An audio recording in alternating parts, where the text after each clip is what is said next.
Hello, today we're going to look at recruitment in World War One. We're going to look at the reasons why Scots joined the army and how these different factors led to a large number of Scots signing up in the early days of the war, particularly in 1914 and 1915 before conscription was introduced. So that's basically what recruitment means. Recruitment in this sense is just about why Scots volunteered, what made them want to decide to leave their lives behind and go off and fight on the Western Front. So the first reason we're going to look at is propaganda. Now, propaganda is just information or posters or some form of media that is used to convince people of a particular idea. Propaganda is simple, it's direct, it's effective, it's eye-catching, it's meant to get an idea very clearly into your head, and usually this idea is repeated over and over and over again. So for propaganda to be effective, you have to see it lots of different places and constantly have it repeated. And for World War One recruitment, the main form of propaganda was posters, and the government produced a huge number of posters that were put all over the country in order to encourage and influence Scots to volunteer to join the army. So posters focused on a lot of different things. One thing in particular they focused on was pride and duty, this idea that Scots should volunteer to join the army so that they would have something to be proud of, so that they would feel that they'd done their duty to their country and done their duty to their friends and their family. And then from the other side, posters also focused on guilt and shame. So while some emphasised that you could join and feel that you had achieved something, others said that if you didn't join up, then you had failed, you'd brought shame to yourself, you should feel guilt, you brought shame to your family, people will be embarrassed to know you. Propaganda could also take the form of stories, and sometimes these stories would be reflected in posters as well. There was lots of stories at the start of the war about German atrocities, which is another way of saying German kind of war crimes that were committed against Belgium, and this idea was quite commonly held and shared, and so a lot of Scots volunteered in order to avenge and protect the country. And finally, we often hear this idea that the war will be over by Christmas, and a lot of this idea was kind of promoted in order to encourage Scots to volunteer, because there was the idea that if you didn't sign up early, then you would miss out, that you would have missed out on the opportunity to do these great things and be part of something very important. So propaganda posters are a hugely important part of this, and so we're going to have a look at a few of the propaganda posters. You can see there's one on the right of the screen there.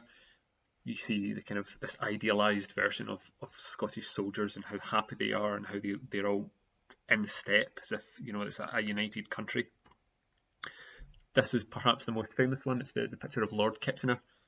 It's saying, Britain's, and we've got Lord Kitchener wants you, and it's all about this focused on you personally being very important to the war effort. And this is one of the most famous propaganda posters ever made, that you see this idea still replicated in posters today, and people still recognise this image because it really did work. This is one of my favourite ones. I think it's quite an effective one because you see it's an idea of the kind of united kingdom coming, or Great Britain coming together with you see the Irish, Scots, Welsh and English royal emblems all coming together. You have to remember at this time, this was before Ireland became a separate country, so it was still part of what was Great Britain. And it's this idea of kind of people coming together and doing their bit and serving the country, and you can see the Scottish soldiers is wearing his kilt there, which again kind of emphasises this importance of Scottish soldiers. An idea that's carried on into this one, that joining up is you get to be proud, demonstrate the importance of Scots to the British Empire and to Britain, and it's a kind of very important idea then. And then you get the more kind of duty ones. You see women of Britain say go. This is the idea that if you didn't go, you would be disappointing women, and for this idea is constantly emphasised that that's one of the worst things that you could happen to a man, is that if a woman looked down on you, you would feel less of a man that way. Again, this is perhaps one of the other very famous World War One posters. It's Daddy, what did you do during the Great War? Basically suggesting that if you didn't sign up and you didn't fight, your family, your children would be ashamed of you, which obviously is something that a lot of people will be very scared of and very affected by. And then we have the atrocity posters, Remember Belgium and List Today, this idea that the Germans had committed these terrible crimes against Belgium, and all these kind of things played an important part in it. So, next thing we're going to talk about is patriotism. Patriotism is just a person's devotion or love for their country. You're patriotic if you really love your country, if you love America, or if you love Mexico, or you love India, or if you love Japan, and you're from those countries, then you're said to be very patriotic. And when World War I began, many Scots were really carried up in this wave of patriotism. It made them want to sign up. They felt very proud of their country. They felt that their country was under attack and they had to defend it.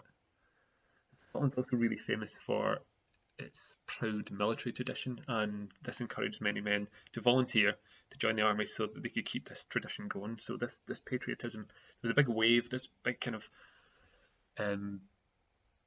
shock wave of patriotism that encouraged men to sign up and encouraged men to want to continue the traditions that Scotland was proud of. Then we have PALS battalions, and PALS battalions are just a government system created to allow men that signed up together to fight together. So this was very encouraging because sometimes, obviously, for a lot of people, signing up to join the army would be quite an intimidating and scary and frightening experience. And so if you knew that you were going to fight alongside people that you knew, people that lived on the same street or people that worked in the same work as you, this kind of fear and apprehension would be lessened. And so PALS battalions were a very effective recruiting tool. They caused a lot of people to volunteer and sign up. They're also effective because if a lot of people in your street or a lot of people in your workplace or a lot of people you knew were all signing up together, first of all, it made you want to maybe sign up to join them, but also it made you want to sign up because you didn't want to be the one that didn't. You didn't want to be the one that was highlighted, oh, everyone signed up except him. And then you would maybe feel a bit of the shame and the guilt there. So there are some famous examples of PALS battalions. So there's the 16th Royal Scots, which are known as McRae's Battalion or the Hearts Battalion, because a lot of members of the Hearts football team signed up and a lot of supporters signed up together, and quite a few of them were killed. There's a memorial to the 16th Royal Scots just outside Tynecastle football ground. And in Glasgow, there were lots of units that signed up to join the Highland Light Infantry. So you got the tram workers, who were called the Boozy First, and the Boys Brigade Battalion, who were known as the Holy Second, and various council workers also formed their own battalions, and these battalions all fought together.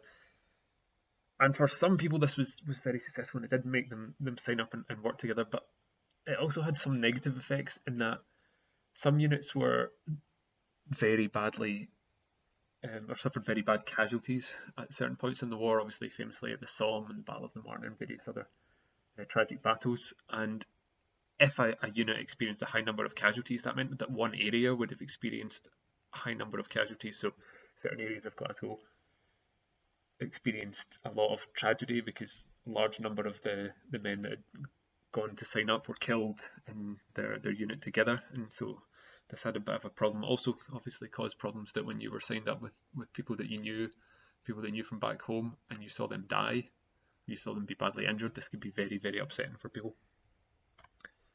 Then we have peer pressure, and peer pressure is obviously a very important factor in encouraging people to do just about anything.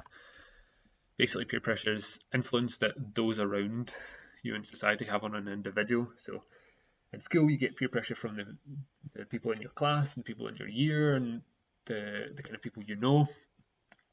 Peer pressure also has a big effect on everybody. You know, it doesn't matter how young or old you are, peer pressure still can be very significant. And a lot of people's friends and family would encourage Scots to sign up, and this very much led to a significant number of volunteers. They felt that they were being peer pressured into it. And perhaps the most famous version of peer pressure is the White Feather campaign. This campaign by some women to shame men who weren't in uniform by presenting them with white feathers and basically saying that by not signing up they were cowards. They would also send them letters with white feathers enclosed that would, basically say that they weren't real men, or that women think that they should wear a dress or go and do the dishes and things like this. These kind of traditional ideas of what it was meant to be a woman or what it was meant to be a man. And if you weren't signing up and joining the army, then it meant that you weren't a real man. And this had a very profound effect on a lot of people. And there was a lot of men who signed up to join the army because of this who were obviously killed, and so this kind of unpleasant negative peer pressure does have a significant effect on volunteering. Finally, opportunities. Opportunities just mean that there were a lot of opportunities that Scots viewed as that the army would give them.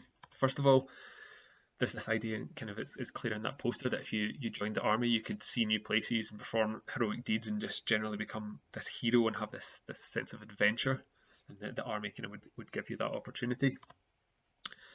Scots also would join the army, volunteer to join the army, because many people had boring jobs. They had jobs that they didn't enjoy, especially in the early 20th century. There were a large number of manual jobs that were very repetitive and very boring and very unpleasant. It could be very damaging for people's health. And so they signed up because they thought, joining the army would be an opportunity to do something different, to do something exciting, to do something better. And obviously for a lot of them that turned out not to be true, that signing up for the army turned out to be an exceptionally bad thing, but not for everyone. There were some who signed up for the army and found it to be a much improved way of life. And unemployment was also a significant factor when it came to recruitment and volunteering.